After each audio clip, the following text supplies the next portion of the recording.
Okay, so Martin, I have to turn now to the thing that perhaps you are particularly well known for and that everybody wants to know more about: deception. How Mm. do we tell if somebody is lying?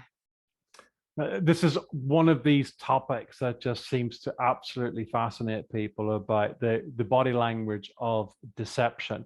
And we have to pay homage to Professor Paul Ekman, who is the godfather of deception detection. He's made it his life's work. And body language is a really interesting way, because we have that whole idea of the body speaks the mind. The body speaks the mind.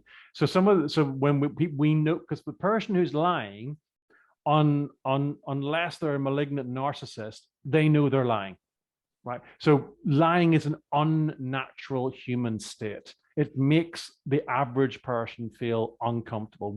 If the person's doing it, they know they're doing it. And of course, the consequences of doing it are going to be, will I get away with it? Will I get caught? What will happen if I get caught? But also maybe what will happen if I get away with it?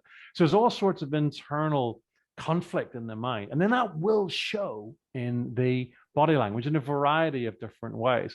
Now, it's an inexact science. It's very difficult to be able to accurately do it. Pamela Meyer, the wonderful body deception expert, she got 11th most viewed TED Talk on deception. Well worth going and checking out. And she said, we think we're good at this deception detection, but actually, in my experience, only about 52 people actually get it right. That's just chance. That's flick of a coin. Really, what we need to do is look at what the science says about deception. And any of these behaviors, you need to look at what we refer to as clusters, a number of these things happening and the timing of when they're happening. And even then, it's still areas of gray. You still have to make a call on, do I believe, do I want to go forward? And never, ever, ever going, you touched your nose, you're lying, Right. because invariably, you're not gonna be accurate. So then we come down to, okay, so what are some of these deception tells? We often use this word tells in terms of poker tells. What do people do when they know they've got a good or a bad hand? What are the signals? And this is where the reading other people comes into play, because we're being sold to all the time, like you say, products, ideas, Right. thoughts. So some of the classic deception tells. One, I was commenting on national radio today, our own prime minister here in Britain, one we call it a truth slip. So he was asked a straightforward question: did you do something? And whilst denying it, he nodded his head emphatically, not just a little bit, emphatically, yes. So his body answered the question. So this is what we call a truth slip. So if you say to somebody, did you do that? And they go, no. And they nod their head.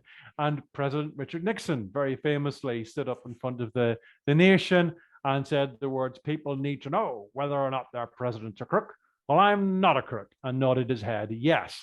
And then went on to say, I earned everything that I've got, while shaking his head, no. So there's two classic truth slips. He said, people, well, am I a crook? No, but nodded his head, yes.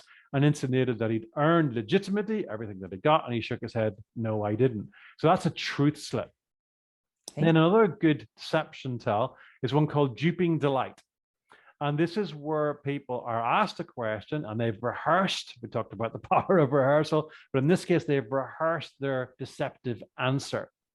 And this is what happens is, if they feel they're getting away with it, if they feel they're being believed, then that will give a release of positive emotions and relief, and that will, the happiness, the classic sign of happiness is to smile. Now, if you lie to somebody and they believe it, it's probably not a great idea to go, and do a massive smile. So what will happen is a smile will start and they'll just suppress it. So you might just get the corners of the mouth just upturned or be held. And it's the tiniest little indication of a smile. It's quite difficult to spot that. So my top tip for deception: if you think somebody is lying to you, tell them you believe them and watch their mouth very carefully. So let's say, for example, I take your word that the earliest date you can deliver that product is, or the best discount you can give us is, or that this thing that you've said is true. So if you get that funny feeling, that heebie-jeebies, the sixth sense, the hairs in the back of your neck start standing on end, test it. create the environment where you might be able to spot duping delight. So suggest that you may well believe what the person is saying, and then watch for the relief, the little duping delight smile to come out. And that could be some further evidence that will allow you to make a more informed decision about what you're going to do with what this person has said. But look for lots of evidence. Look for lots of evidence. And those are two ways you can look for truth slips and duping delight.